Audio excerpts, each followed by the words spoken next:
기쁘고 복된 주님의 날입니다. 오늘 주시는 말씀 같이 보시겠습니다. 고린도전서 9장 19절에서 22절입니다.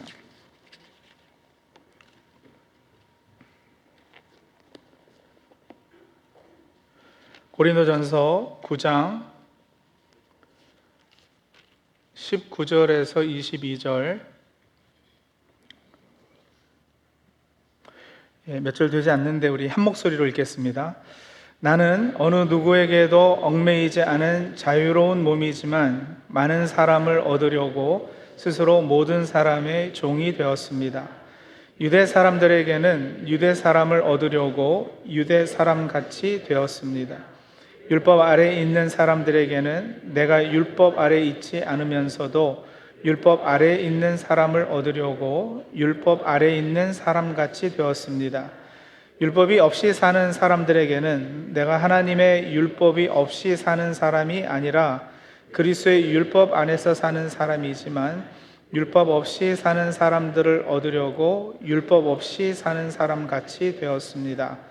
믿음이 약한 사람들에게는 약한 사람들을 얻으려고 약한 사람이 되었습니다. 나는 모든 종류의 사람에게 모든 것이 다 되었습니다. 그것은 내가 어떻게 해서든지 그들 가운데에서 몇 사람이라도 구원하려는 것입니다. 아멘. 논어 선진편에 나오는 흥미로운 이야기를 하나 소개해 드리겠습니다. 제가 읽어 드리겠습니다. 자로가 묻기를 들었으면 그대로 해야 합니까? 공자가 말씀하시기를 부영이 계신데 어찌 들었다고 그대로 하겠느냐? 염류가 묻기를 들었으면 그대로 해야 합니까? 공자가 말씀하시기를 들었으면 그대로 행할 것이다. 공서화가 묻기를 유가 들었으면 그대로 해야 하느냐 할 때는 부영이 있다 하시고 구가 들었으면 그대로 해야 하느냐 할 때는 들은 대로 행하라고 하시니 저는 의심스러워 감히 묻습니다 하니 공자가 말씀하시기를 구는 뒤로 물러가는 사람이라 앞으로 밀어주었고 유는 잘 나서는 사람이라 물러서게 하였다. 두 제자의 똑같은 질문에 공자께서 이 사람에게는 이렇게 저 사람에게는 저렇게 하라고 답하셨습니다. 뭔가 원칙이 없는 걸로 보이죠. 의심스러워서 또 다른 제자가 그에 관해서 물어본 거예요. 그랬더니 공자 선생님이 이랬다 저랬다 한 원칙을 말씀해 주셨습니다. 이 사람은 항상 이렇게 조용히 뒤에 가만히 있는 사람이라 밀어주고 격려해 준 거고, 저 사람은 이렇게 계속 이렇게 앞서 나서는 사람, 나서기 좋아하는 사람이라 이렇게 뒤에 물러 있게 한 거다. 지혜롭죠. 공자뿐 아니라 예수님도 상황에 따라 다르게 행하셨습니다. 소경 바디메오에게는 가라 내 믿음이 너를 구원하였느니라 이 말씀만으로 눈을 뜨게 하셨어요. 그런데 나면서부터 소경된 사람에게는 침을 뱉고 그걸로 이렇게 진흙을 이겨서 눈에 바르고 그것도 모자라서 실로암 못에 가서 씻으라 이렇게 하셨단 말이에요. 왜 같은 소경인데 누구에게는 말씀 한마디로 고치시고 다른 이는 이렇게 과한 행동을 하시며 고치셨을까? 한국 감리교 목사님이신 이현주 목사라는 분은 예수께서 같은 소경을 만나시고도 이랬다 저랬다 대하시는 것은 그분이 참된 스승이요 유능한 스승이기 때문이라 이렇게 말씀하셨어요. 어딜 갖다 놓아도 판에 박힌 한마디밖에 할 줄 모른다면 그게 어디 말하는 인형이지 사람이겠느냐라는 논리예요. 스승은 한 분이시지만 제자는 여럿이기에 그 여럿인 제자를 대하는 스승의 방편이 따로따로일 수밖에 없다는 것입니다. 네, 참으로 옳은 말씀입니다. 사도 바울도 이런 면에서는 달인이었습니다. 특히 자신이 데리고 다니던 제자들에게 이 할례를 주느냐 마느냐 하는 문제에 있어서 원칙 없이 이랬다 저랬다 이렇게 위시와시 한 것으로 보이는 경우들이 있었어요. 사도행전 16장에 보면 바울은 제자였던 디모데에게 할례를 행합니다. 그런데 갈라디아서 2장에서는 디도에게는 할례를 받지 못하게 했거든요. 근데 이게 바울이 원칙이 없는 사람이어서가 아니었습니다. 여러분, 사실 바울은 굉장히 원칙주의자예요. 고든 사람이고요. 근데 왜 이렇게 다르게 행동했을까? 디모데의 경우는 그 지방 유대인들을 배려해서 그랬던 거죠. 복음 전파에 걸림돌이 되지 않게 하려는 것이었습니다. 그러니까 일종의 전도 전략으로 일단 그 사람들 눈높이에 맞춰 주었던 거예요. 우리도 다 할례 받았다. 거기서부터 출발하는 거죠. 반면에 디도의 경우는 소위 거짓 형제들, 예수를 믿어도 할례를 받아야 참 하나님의 백성이라고 주장하는 유대주의자들이 있었거든요. 율법주의자들. 이들이 교회 안에 들어와서 복음의 진리를 훼손하려 했기 때문에 단호히 거부한 거예요. 사도행전 15장에 보면 이미 예루살렘 공회에서 사도들이 뭘 결정을 했느냐면 사람은 믿음으로 의로워지는 것이지 율법을 지키는 행위로 의로워지는 것이 아니다. 그리고 그걸 이제 공포까지 다 했어요. 그럼에도 여전히 이런 거짓 형제들이 교회 안에 들어와 가지고 자꾸 이 거짓 복음을 전했던 겁니다. 그래서 바울 선생님은 본보기를 보이려고 했던 겁니다. 특히 이 교회, 이 갈라디아 교회인데 그 교회 안에서 복음의 진리가 무너지지 않게 하려고 디도의 할례 받지 않음을 말하자면 메시지화한 거죠. 상징적인 케이스로 내세운 거예요. 이렇게 바울 선생님이 디모데에게는 이랬다가 디도에게는 저랬다가 한 분명한 원칙이 있었습니다. 원칙은 뭐였느냐? 바로 복음으로 더 많은 사람을 얻고자 함이었습니다. 복음의 진리를 사소하고자 한 것이에요. 오늘 본문 고린도전서 9장 19절에 바울은 이 핵심 원리를 선언하고 있습니다. 나는 어느 누구에게도 얽매이지 않은 자유로운 몸이지만 많은 사람을 얻으려고 스스로 모든 사람의 종이 되었습니다. 여러분, 놀라운 역설이죠. 위대한 패러닥스입니다. 자유인이면서도 복음을 위해 종이 되는 삶. 바울은 자신의 권리를 주장하기보다 복음 전파라는 더 큰 목적을 위해 자신을 낮추었습니다. 우리 함께 읽었지만 계속해서 뭐라 그래요? 유대 사람들에게는 내가 유대 사람 같이 되었다. 율법 아래 있는 사람들에게는 내가 율법 아래 있지 않지만 율법 아래 있는 자와 같이 되었다. 율법이 없이 사는 사람들에게는 내가 그리스도의 율법 안에 사는 사람이지만 율법이 없이 사는 사람들 같이 되었다. 믿음이 약한 사람들에게는 약한 사람이 되었다. 근데 바울 선생님이 왜 이렇게 하셨다고요? 원칙과 기준이 뭐였다고요? 22절 후반부에 다시 선포해요. 내가 어떻게 해서든지 그들 가운데서 어떻게 해요? 몇 사람이라도 구원하려는 것입니다. 바울의 행함의 중심에 항상 복음이 있었습니다. 복음으로 유대인을 얻고자 했고 율법 없이 사는 사람들을 얻고자 했고 약한 자들을 얻고자 한 것입니다. 이런 목적을 두고 적어도 여러분 우리 일반 상식으로 생각할 때는 바울이 그래서 자기의 권리를 포기했구나, 주어진 자유도 제한했구나, 힘들었겠다 이렇게 생각해요. 그죠? 그게 그냥 보통 사람들의 생각이에요. 근데 여러분 여기서 우리는요 자유의 참된 의미를 한번 생각해 볼 필요가 있어요. 질문 한번 해볼게요. 성도님들, 자기 마음대로 하는 것이 자유입니까? 아니면 자기 마음대로 못하는 것이 자유입니까?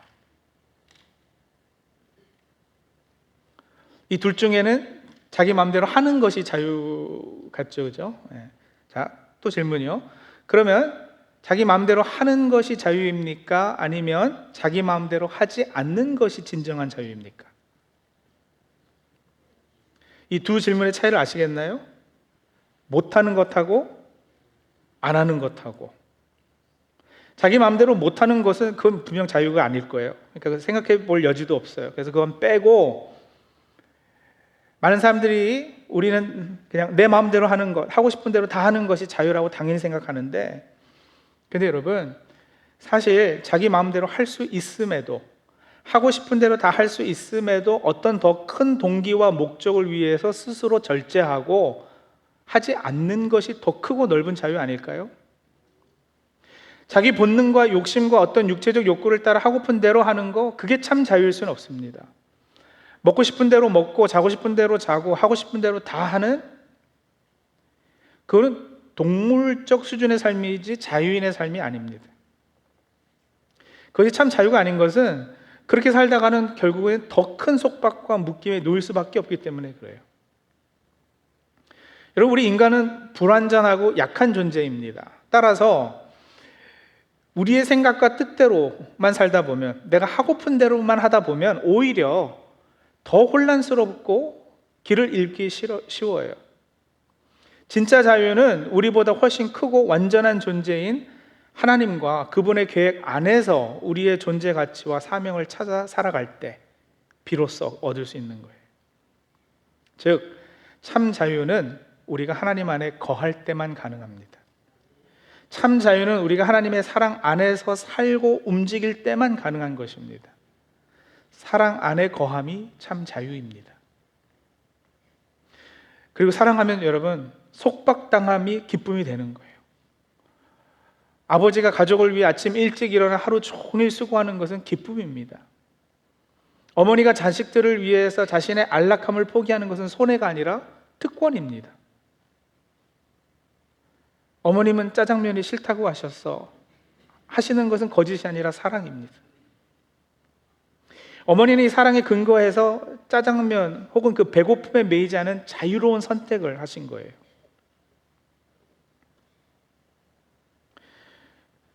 제 아내가 지금 세라큐스 선교가 있는데 제가 참 자유할까요? 없는 며칠 동안 그동안 먹지 못하게 한 거 막 먹고 이러니까 막 배도 불러오고 지금 기분이 별로 이렇게 찌뿌둥하니 안 좋아요. 자유가 아니에요.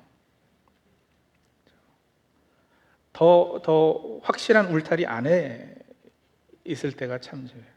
성령의 9가지 열매 중 하나가 절제인 것은 그래서 여러분 절대 우연이 아니죠. 사랑은 위대한 패러독스를 가능하게 합니다. 자유인이 모든 사람이 종이 되는 것, 이것이 사랑 안에서만 가능한 일입니다. 바울이 이런 그 역설을 발견한 것은 여러분 다름 아닌 바로 예수 그리스도의 십자가였습니다. 빌립보서 2장 말씀 잘 아시죠? 그는 하나님의 모습을 지니셨으나 하나님과 동등함을 당연하게 생각하지 않으시고 오히려 자기를 비워서 종의 모습을 취하시고 사람과 같이 되셨습니다. 그는 사람의 모양으로 나타나셔서 자기를 낮추시고 죽기까지 순종하셨으니 곧 십자가에 죽기까지 하셨습니다. 하나님이 사람같이 되신 거,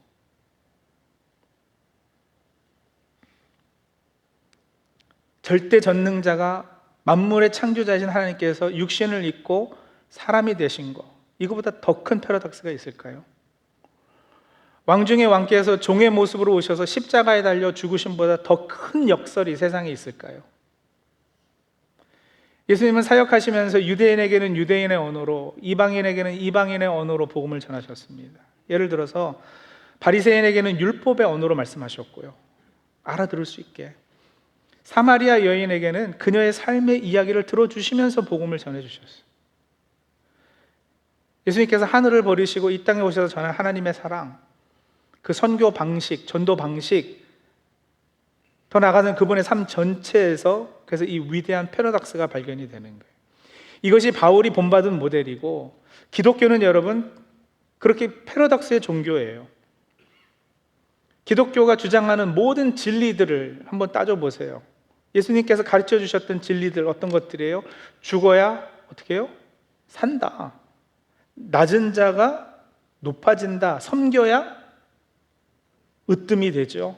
약할 때 곧 그때가 강함이라 나중된 자가 먼저 되어 자기를 부인하고 내려놓아야 참 자아를 얻게 되고요, 한 알의 밀알이 땅에 떨어져 죽어야 많은 열매를 맺게 돼요. 성도님들, 이런 진리가 우리를 자유케 할 것을 믿으십니까?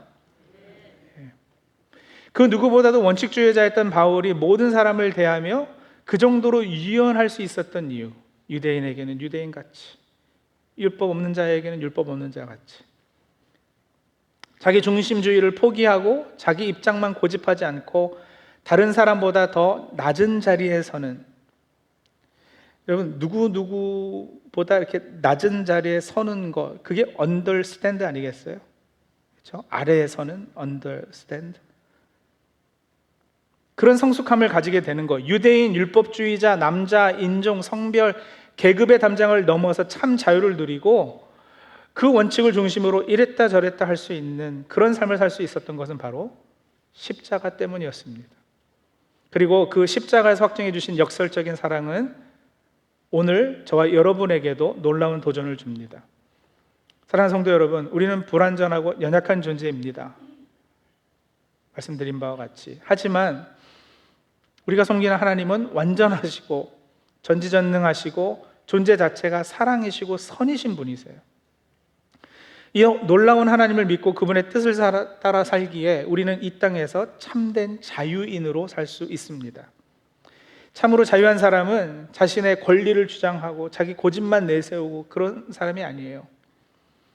참 자유한 사람은 복음을 위해 오히려 자신을 내어주고 그 사람의 입장에서 타인을 섬기고 하나님의 사랑을 전하는 삶을 기뻐하는 사람입니다. 바울 사도는 갈라디아서 5장 13절에서도 이렇게 말씀하셨어요. 하나님께서는 여러분을 부르셔서 자유를 누리게 하셨습니다. 그러나 여러분은 그 자유를 육체의 욕망을 만족시키는 구실로 삼지 말고 사랑으로 서로 섬기십시오. 우리 전에 가졌던 개역개정에 서로 종노릇 하십시오 그랬죠. 이게 무슨 말인지 아시겠어요? 우리에게요, 전에 없었던 자유가 주어졌다라는 거예요. 그리고 자유하기에 이제는 어떤 대가나 보상 없이도 기쁨으로 기꺼이 섬기는 삶을 살 수 있어요. 의무가 아니라 특권으로 섬깁니다. 자유하기에 나와 다른 사람, 다른 문화권에 속하거나 심지어 종교나 가치관이 다른 사람을 대하면서도 원칙은 굳건하되 방법은 얼마든지 유연할 수 있습니다. 그들을 대하며 배제나 혐오가 아니라 친절과 사랑으로 대할 수 있어요. 마지못해 그래서 위선 그런 게 아니고 진심으로 말입니다. 자유하기에 복음을 위해 희생하는 것이 오히려 큰 만족과 보람이 되는 삶. 희생하면 손해보는 것 같지만 절대 그렇지 않습니다. 세상이 모르는 보화, 보물을 얻게 될 것입니다. 이것이 바울이 보여준 삶이고 예수님께서 우리에게 주신 삶의 모델입니다. 우리 아마존 비전 트립 팀 어제 밤늦게 잘 돌아왔어요. 시라큐스 비전 트립 팀 지난 금요일 떠나서 잘 도착해서 사역 잘 하고 있다고 연락 받았습니다. 여러분, 그분들에게 한번 여쭤보세요. 또 이번 여름에 계속해서 있을 필라델피아, 과테말라 가시려고 준비하시는 분들에게도 한번 여쭤보세요. 자기 시간 내서 자기 돈 내서 아마존 그 뜨겁고 습한 곳에 가서 고생하고 섬기는 분들 미련하신 걸까요?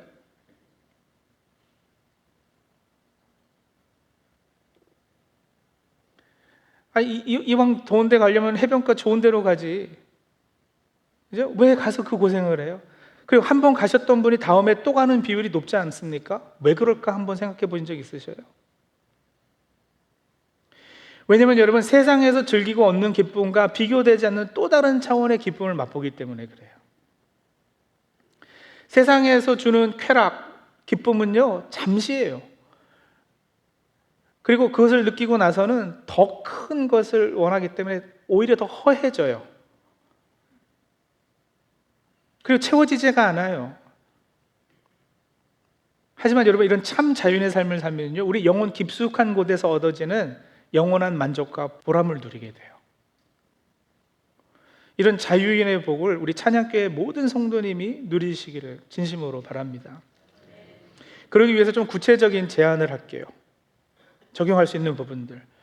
첫 번째, 타인의 입장에서 한번 복음 전하는 훈련들을 하면 좋겠어요. 우리는 미국이라는 다문화 사회에 살고 있는데 직장 동료, 이웃, 친구들은 다양한 배경을 다 가지고 있을 거예요. 그들의 언어와 문화를 존중하면서 복음을 전하기 원합니다. 맞춰주는 작업이 일단 필요해요. 나는 무슬림이 아니에요. 하지만 무슬림 같이 되고, 오늘 성경을 다시 쓴다면 아마 그런 부분도 분명히 있지 않았겠어요? 뉴저지 에디슨에서 고린도 전서를 썼다면 나는 힌두인이 아닙니다만 힌두교인 같이 되었습니다, 이렇게 쓰지 않으셨겠어요? 그들 같이 되는 것까지는 너무 힘들더라도 여러분, 모스크는 어떻게 생겼는지, 그 사람들은 하루에 몇 번 기도를 어떻게 하는지, 힌두교인들이 섬기는 그 신은 어떤 신인지, 저 사람들은 어떤 음식을 먹고 사는지, 알아보려는 최소한의 노력이라도 우리에게 있었느냐고. 그렇게 종교가 다르다고 배척하거나 나와 다른 문화권에 속해 있다고 아예 그냥 선을 딱 그어놓고 멀리할 것이 아니라 그들을 이해하기 위해서, understand 하기 위해서 노력하고 접촉점을 만들기 위해 먼저 다가가는, 모르겠어요. 하다못해 직장 동료 생일도 한번 좀 챙겨주고요. 작은 선물 주면서. 그렇게 해서 관계가 만들어지면은 서로의 고민도 털어놓고 그러면서 자연스럽게 하나님의 사랑을 나누는 대화가 시작될 수 있지 않겠습니까? 시간이 걸리고 노력이 따르겠지만 이는 담장을 넘어 복음을 전하기 위한 유연한 섬김의 첫 걸음이 될 것입니다. 세대 간 소통과 이해를 위해서요. 우리 교회 안에서만도 벌써 1세대, 1.5세대, 2세대들이 함께 모여 있어요. 우리 어르신들은 좀 젊은 세대를 이해하려고 그들과 대화할 때 그들 관심사요. 음악은 어떤 걸 듣고 요즘 새롭게 나오는 이런 기술, 사회적 이슈 어떤 것들에 관심이 있는지 한번 물어보고 또 그것들을 한번 공부해보려는 노력도 하고요. 저는 결국은 포기했지만 제가 한동안 BTS 노래 듣고 그 문화를 이해하려고 애썼다니까요. 도무지 안 들려가지고 포기는 했습니다만, 여러분 요즘 넷플릭스에 그 K-pop Demon Hunters라는 애니 영화 나왔다고 들어보셨어요? 지금 글로벌 1위 하고 있대요, 시청률. 전 세계 41개 나라에서 시청 1위 차지했다고 뉴스에 나오던데, 저는 애니 싫어해요. 이 나이에 지금 만화 보고 앉아 있겠어요? 아이돌 K-pop 문화와도 진짜 거리는 멀어요.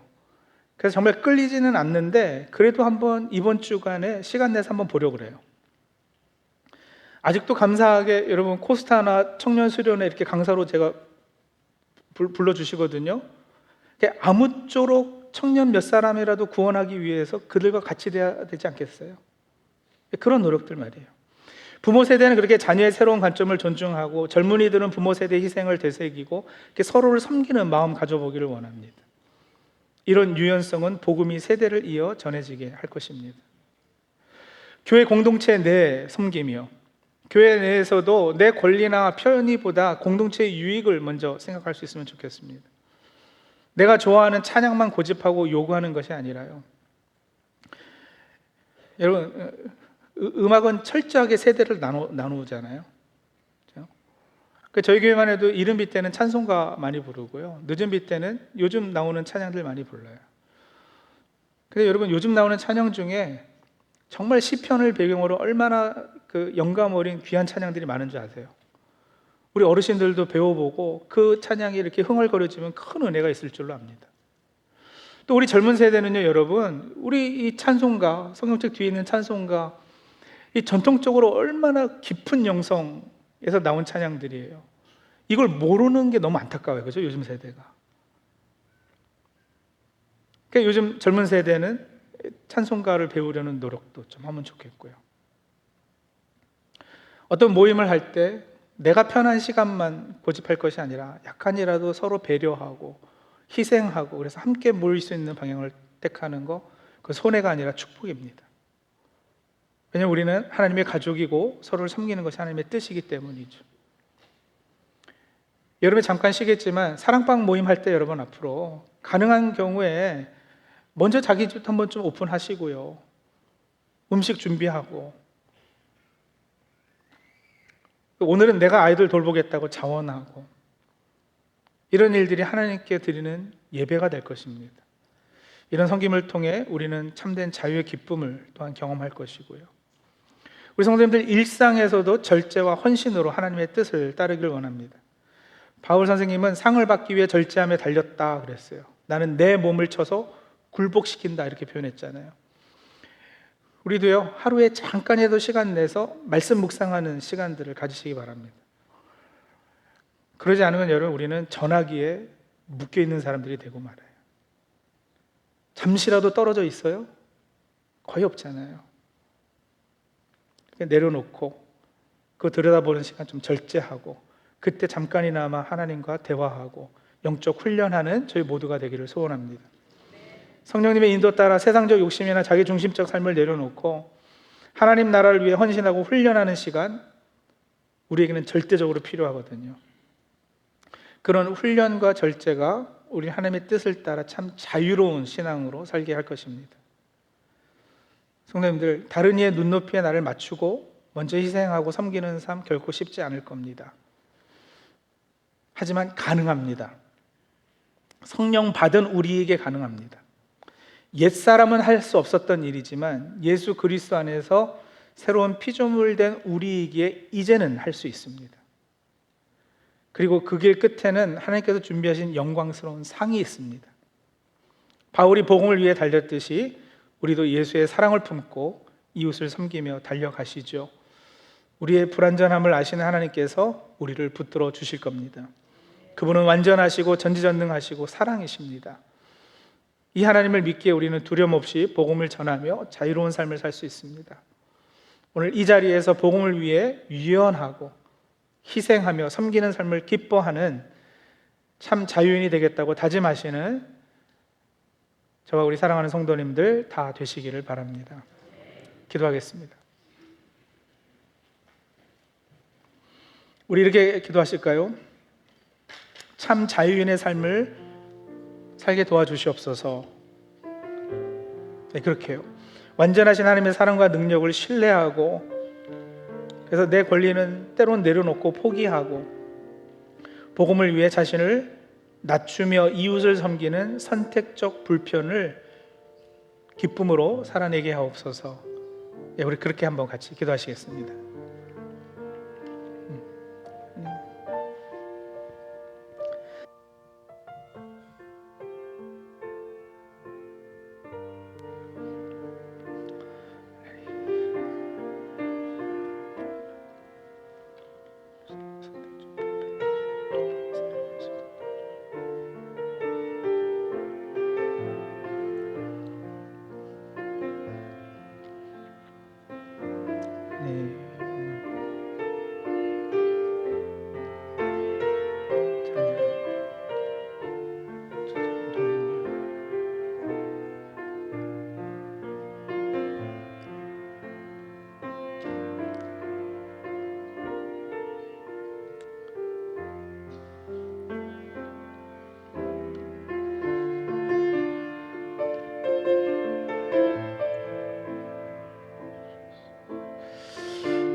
우리 한 가지 더 기도하겠습니다.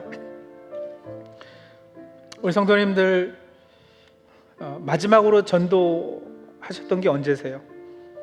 직장 동료를 위해서, 옆집 사람을 위해서, 지역사회에 속한 사람들을 위해서 전도하기 위해서 전략을 짜고 하나님 앞에 기도하셨던 게 언제세요?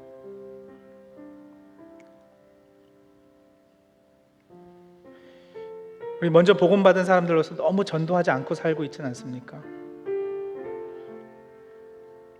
우리요, 가정, 직장, 교회, 지역사회의 문화, 세대, 배경을 넘어 다가가서 몇 사람이라도 주님께 인도하는 영적 민감성과 담대함 허락해 주옵소서. 전도를 실천할 수 있는 용기 주시옵소서. 우리 그렇게 기도하면서 하나님 앞에 결단하도록 하죠. 기도하겠습니다.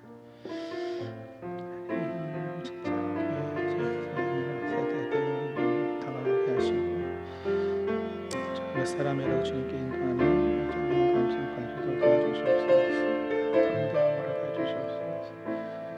동료를 전도하기 위해 전략을 짜고 사람을 전도하기 위해 사랑을 가지고 그런 담대함과 용기 허락해 주시옵소서.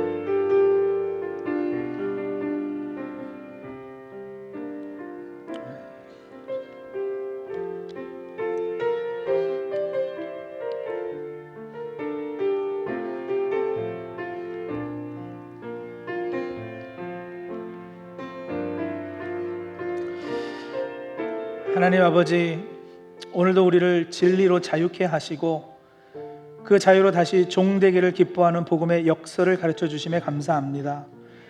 우리가 연약하여 자기 주장하고자 할 때마다 십자가에서 자신을 비우신 예수 그리스도를 바라볼 수 있도록 도와주시옵소서.